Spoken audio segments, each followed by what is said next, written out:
Sabarimala season start ஆயிடுச்சுங்க. ஐயப்ப பக்தர்கள் எல்லாருமே சபரிமலை நோக்கி படையெடுக்க ஆரம்பிச்சிட்டாங்க. ரயில்வே சைட்லேருந்து நிறைய ஸ்பெஷல் ட்ரெயின் வந்து இன்ட்ரடியூஸ் பண்ணியிருக்காங்க. அதில் ஒரு ட்ரெயினான 0711 Nanded to Kollam Sabarimala special fare special express தான் நான் ரீசெண்டாக ட்ராவல் பண்ணியிருந்தேன்.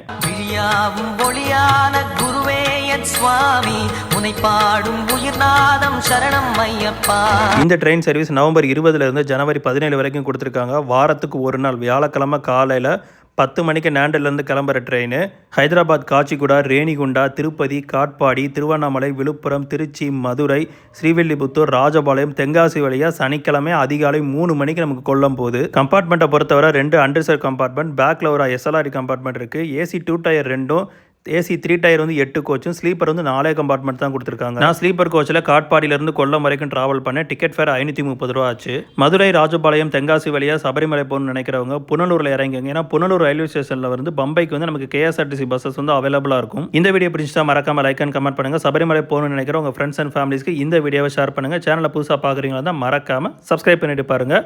டடா.